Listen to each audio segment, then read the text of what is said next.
Bienvenidos a la UNAM Responde. Qué gusto que inicien con nosotros una nueva semana en este espacio informativo en donde día con día compartimos con ustedes pues parte del ser y del quehacer de esta Universidad Nacional Autónoma de México en términos de academia, de investigación, de docencia, de cultura, de deporte, de arte. Qué gusto que estén aquí con nosotros y seamos parte de esta comunidad universitaria. Y bueno, precisamente comenzamos la semana y comenzamos nuestro programa compartiendo con ustedes el mensaje de bienvenida para el nuevo ciclo escolar del rector Enrique Graue Vigers, sobre todo en un momento especial en donde la comunidad está regresando de forma presencial a sus actividades. Vamos a verlos y disfrutemos de nuestra universidad.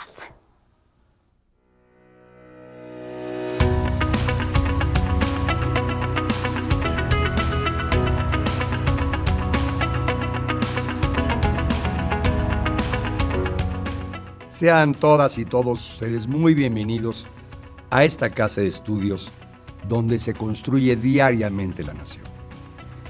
Para la UNAM es un gusto el recibir a quienes se incorporan a este nuevo ciclo escolar. A las y los 34,000 alumnos que ingresan a iniciación universitaria o a nuestro bachillerato. A más de 50,000 que lo hacen en alguna de nuestras 132 licenciaturas y a los miles de ustedes que se incorporan a estudios de posgrado. Lo recibimos con gran entusiasmo en la Universidad Nacional Autónoma de México, la mejor universidad de nuestro país, la más grande de Iberoamérica y una de las mejores universidades del mundo, y desde hoy a su universidad. A partir de este momento, son parte de una comunidad igualitaria y diversa, donde imperan la razón y la verdad como instrumentos de convivencia, y cuya fortaleza es la pluralidad ideológica y el respeto a las distintas preferencias y formas de pensar. Llegan a una sociedad del saber compartido, de esfuerzo, dedicación y voluntad creadora. Desde hoy se suman a esta gran comunidad que se gobierna en forma democrática en innumerables cuerpos colegiados y en donde el mérito académico y la fuerza de la razón son los mecanismos para la toma de decisiones. Ingresan a ella por el empeño y compromiso que demostraron en sus estudios previos, para moldear y definir su identidad y para alcanzar sus proyectos de vida. Sus familias deben estar muy orgullosas por sus novios, así como nosotros lo estamos de su incorporación a esta gran comunidad. Con ustedes, la universidad vuelve a crecer, se renueva y se rejuvenece, porque es el estudiantado, en cualquiera de sus niveles, la razón principal de nuestra existencia y el impulso vital que requiere nuestro país. Hagan de esta universidad su casa, cuiden sus instalaciones y respeten a todas y todos los integrantes de esta gran casa de estudios. Juntos podemos hacerle crecer y ser mejores cada día. Aprovechen cada espacio y cada momento, ya sea en el salón de clases, en las bibliotecas, en los pasillos o en sus diversos jardines. Visiten los variados y numerosos museos universitarios. Asistan a las más de 8,000 actividades culturales que ofrecemos anualmente y hagan uso de la gran oferta electrónica que tenemos, ya sea en libros o materiales audiovisuales. Manténganse saludables, física y mentalmente. Practiquen alguna de las 87 disciplinas deportivas que ofrece la UNAM o acuda a nuestros servicios médicos o de salud mental cuando así le perciba necesario. Esfuércese, sí, en el estudio cotidiano y vislumbren un futuro lleno de esperanzas. Disfruten plenamente esta universidad, que es de ustedes y de toda la nación. Enamórense de ella y que la UNAM los impregne de un corazón azul y de una piel dorada. Sean bienvenidas y bienvenidos a la Casa de la Garra y la Libertad, al hogar de los Pumas. Por mi raza, hablar al espíritu.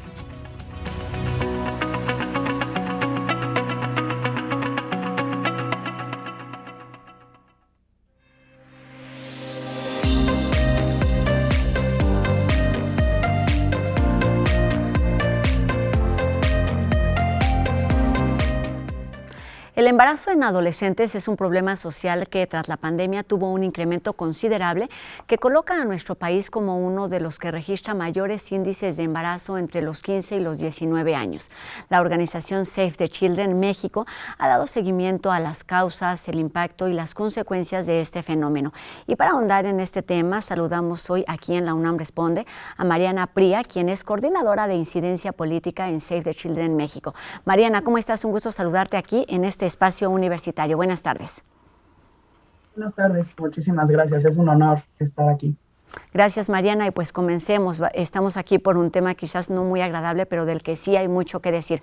¿Cuál es el panorama en cuanto a cifras, estadísticas del embarazo adolescente en nuestro país actualmente? Bueno, lo que dices es muy importante sobre la importancia de no dejar de poner esto en la mesa.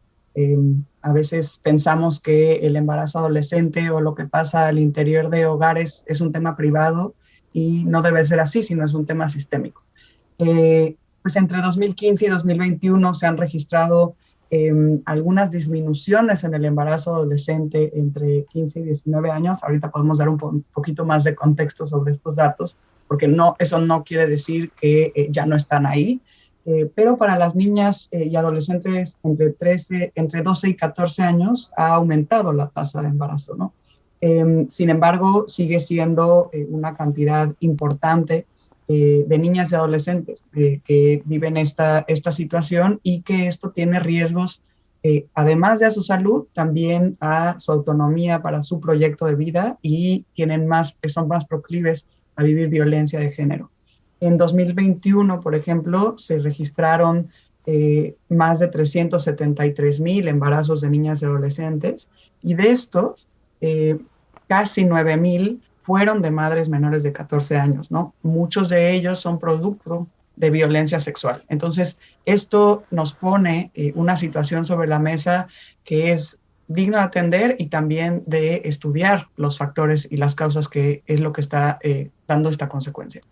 Pues exactamente, son muchos los factores, los temas desde donde podemos abordar esta problemática. Son cifras que en verdad parecen hasta fuera de realidad. Empecemos también, Mariana, hablando de las edades. Hablamos de adolescentes, pero estás mencionando edades que tienen que ver con las niñas, con las infancias, y algunas son jóvenes y consideramos 18, 19 años. ¿Cuáles son los grupos de edad? Ya nos dabas algún dato. ¿Cuáles son los grupos de edad donde más se registra, donde mayor incidencia hay? Pero también pensar justo en ese entorno. ¿Cuáles son los grupos sociales más afectados por esta problemática? Mira, para ponerlo en perspectiva, en 2021 todos los días nacieron más de 1,000 bebés de niñas y adolescentes. En 2021 también, como decía, casi 9,000 niñas entre 12 y 14 años se hicieron madres, ¿no? Y más de 370,000 embarazos hubo entre adolescentes. Es importante mencionar que la prevalencia entre un contexto rural o un contexto urbano ha crecido de manera sostenida en ambos lugares, si bien a distintas tasas, pero han crecido de manera comparable, en el sentido que no es una tasa muy diferenciada. Entonces, es importante también, por un lado, ir comprendiendo las correlaciones, ¿no?, de por qué se dan nacimientos. Sí es una alerta roja, muy roja, saber por qué en los nacimientos entre adolescentes entre 12 y 14 años no han disminuido. Si bien ha habido programas, políticas para disminuir el embarazo adolescente, que han logrado reducir la velocidad de la aceleración que iba en crecimiento esta tasa de embarazo en las edades de 15 y 19, ¿qué está pasando entre 12 y 14 años, ¿no? Y también la importancia de no dejar de lado el hecho de que porque se va reduciendo la tasa, deja de ser una situación como una alerta roja, ¿no? Como tú decías al inicio, seguimos siendo uno de los países donde la tasa de embarazo adolescente es más alta. ¿Y qué pasa también con esas adolescentes que si bien se embarazaron, o qué pasa también con esas adolescentes que ya son madres, ¿no? Los programas y las políticas, si quieres, podemos ir hablando viene desde antes, desde la prevención, pero también una vez que son madres, cómo no caer en la revictimización y cómo tener programas específicos para abordar esta situación. Pues entonces imaginamos a un adolescente de 13 años, de 14 años, que también necesita que sus derechos sean garantizados, ¿no? Desde su niñez, desde su adolescencia, y también aquellas de su hija y de su hijo. Mariana, estás diciendo en verdad varios temas importantes. Pero pienso en un lado, ¿cuál es la postura de Save the Children? Porque se puede analizar esta problemática desde muy distintos ámbitos, en términos de medicina, en términos sociales, en términos económicos. Dijiste algo muy importante al inicio que tiene que ver con una situación así, les cambia la vida, el presente y el futuro a las personas, a las niñas, a las adolescentes que están atravesando esta situación. Y para intentar entender además dos temas centrales. Uno, ¿cuál es la postura y cuál es la visión que aporta Save the Children? Y por el otro, también considerar cuáles son esos factores que son determinantes para que esta incidencia sea tan alta actualmente en nuestro país. Claro, como sabemos, y por supuesto en este público sabemos que estudiar un fenómeno nos abre muchísimas puertas, ¿no? Y que desde lo público entonces se tiene que ir abordando cada una de esas puertas que les podemos llamar causas y argumentaciones, ¿no? Es importante, desde Save the Children decimos que los temas no son solo temas privados, ¿no? Tenemos la idea de que lo que le sucede a las niñas, a los niños, a los adolescentes es un tema que no se debe de conversar. Todo lo contrario, no es un tema privado, es un tema público que nos toca a toda la sociedad desde donde estemos y al Estado sobre todo, abordar lo que está sucediendo, ¿no? Y cómo abordarlo y cómo hacer a través de políticas públicas y a través de presupuesto y a través de comprender al Estado como también un ente que debe de dar herramientas a madres, padres y cuidadores desde desde el inicio de la educación, ¿no? Entonces, por un lado, no es un tema privado, nos toca a todos cuestionarnos por qué estamos en esta situación, toca cuestionar al Estado cuáles son los programas para abordar esta situación, como decíamos, desde la prevención hasta una vez que una niña, un adolescente o un niño se vuelve madre o se vuelve padre, cómo vamos a acompañar, ¿no? Garantizando sus derechos tanto de niñez como de la persona que nace. Entonces, por un lado es eso, garantizar estos contextos, no revictimizar, garantizar contextos, requiere políticas públicas y requiere presupuesto. Entonces, se va a ir reflejando en ese sentido y entonces es trabajo de toda la sociedad también preguntar hacia dónde se está yendo, ¿no? Y sobre todo también abrir conversaciones. En Save the Children trabajamos de manera importante un proyecto sobre todo que se llama Construye Igualdad.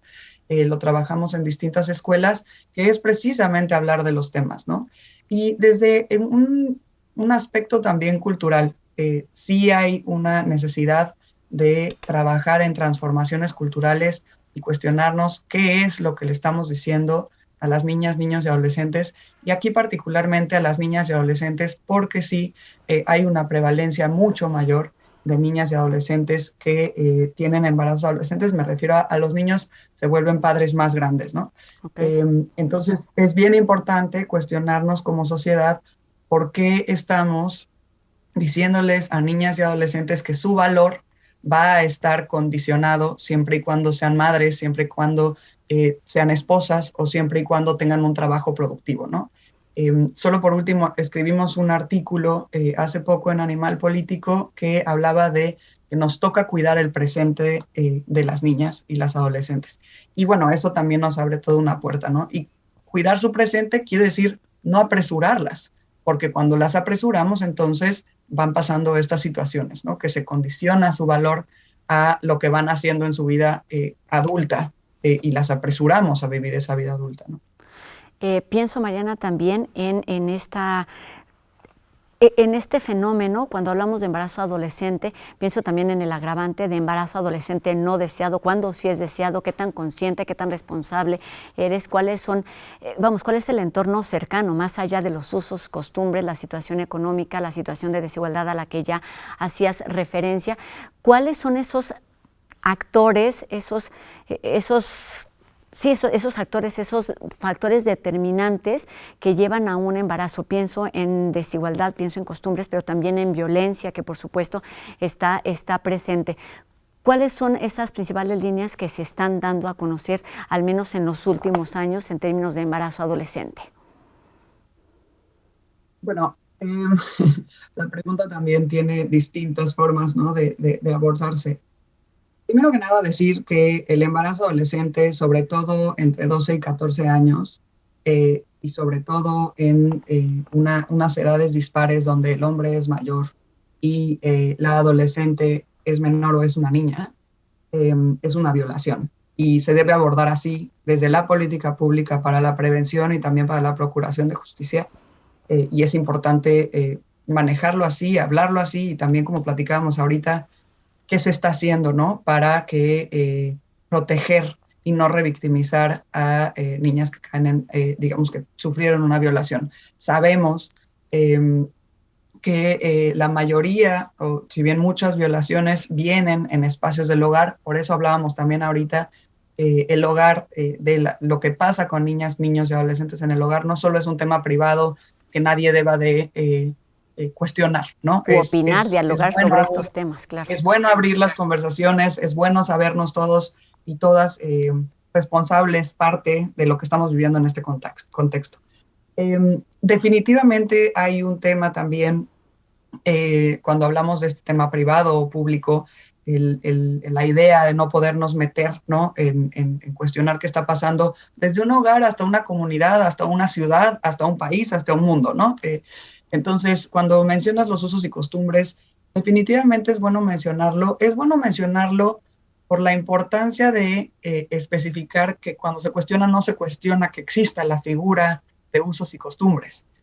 Se cuestiona en cualquier situación, en cualquier lugar, cuando hay una violación a los derechos, particularmente de una niña y un adolescente, que es donde hay una prevalencia mayor.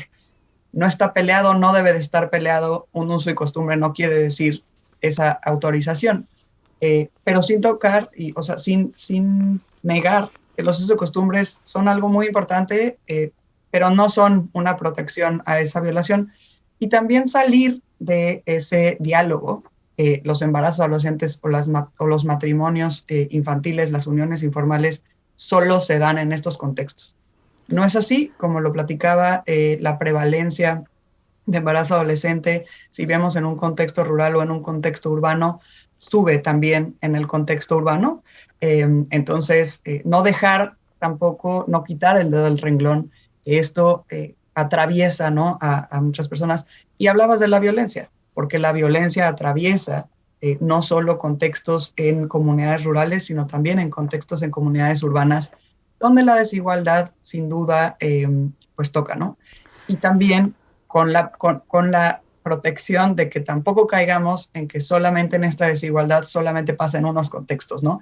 Claro. Pero bueno, es muy amplio, es bien complejo. Es muy amplio y nos hemos llevado gran parte de la entrevista, vamos en mostrar el panorama, en hablar del planteamiento, de los factores que lo determinan, y estamos a pocos minutos de terminar con la entrevista, Mariana, y me parece pues es importante hablar no solamente pues de los programas, de las campañas que se han ido implementando, de la información que evidentemente no ha sido suficiente porque los embarazos no solo disminuyen, sino que siguen en aumento. Se requieren, por supuesto, muchísimas acciones desde muy distintas instancias con miradas integrales. Ayúdanos a cerrar justamente con cuáles son las alternativas, cuáles son esas acciones que desde su experiencia y con esta mirada abierta y completa podrían ayudar a atender esta problemática en nuestro país, que no es solamente una problemática médica o individual, sino una problemática social.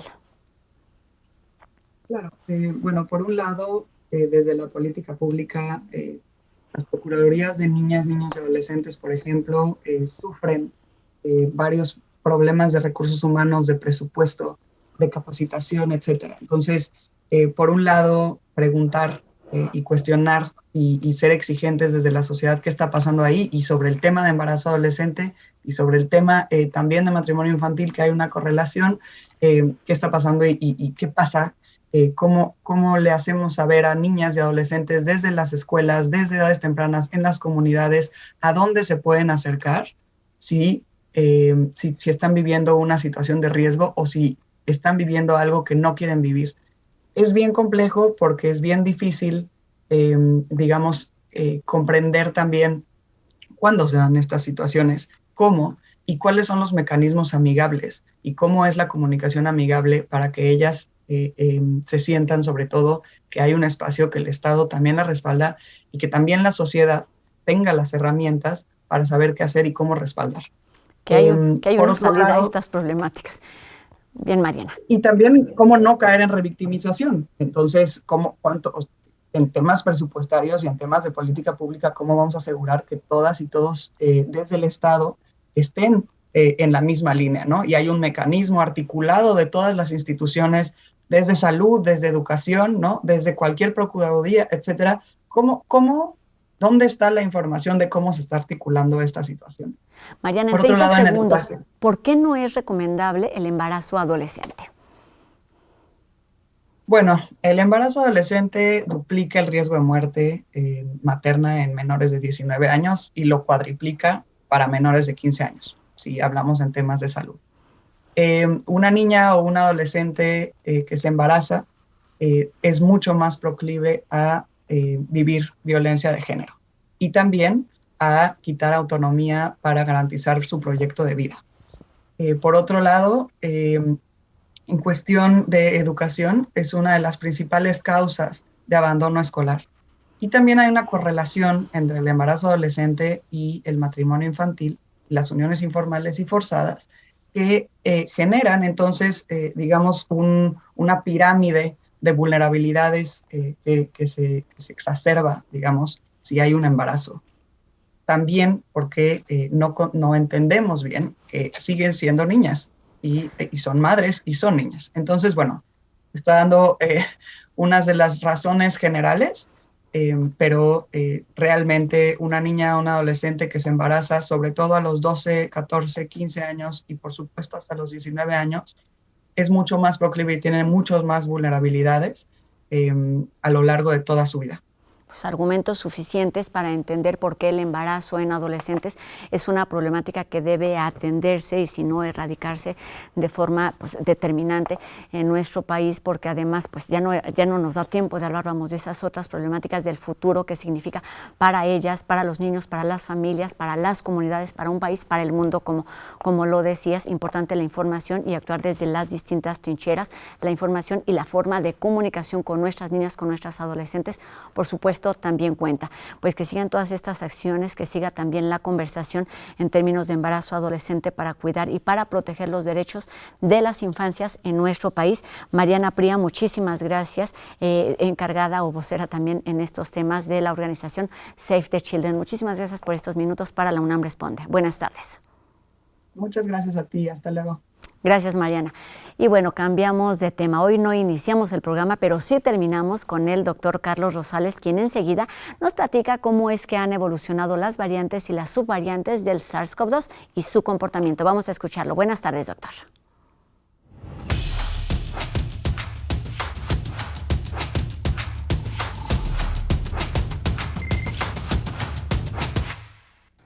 Buenas tardes. Muchas gracias, Rosa.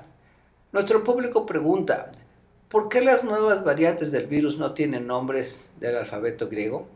Bueno, recordemos, todos los virus, cuando se infectan a las células y se replican, van cambiando, sufren mutaciones y con el tiempo aparecen virus diferentes.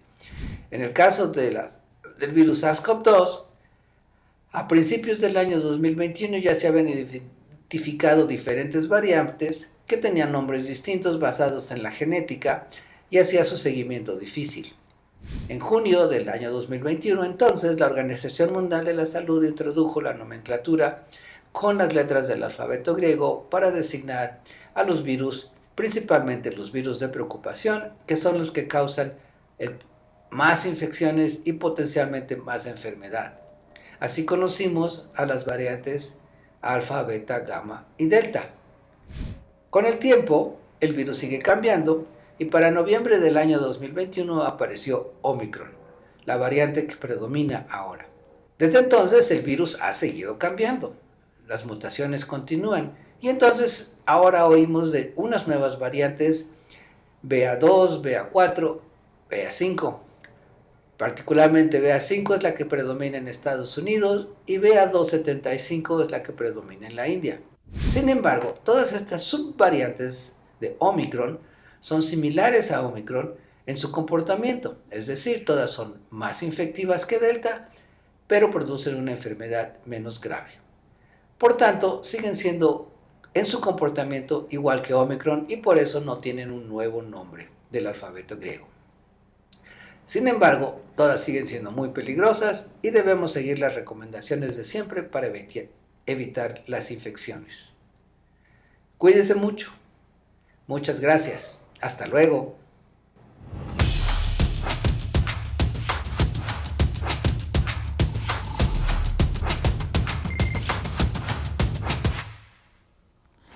Se nos ha terminado el tiempo de esta emisión, pero les recuerdo que podemos seguir la conversación a través de nuestras redes sociales. Ustedes ya las conocen y están apareciendo en sus pantallas. La cita también a que nos encontremos aquí el día de mañana en una nueva emisión de La UNAM Responde, por supuesto, por TV UNAM.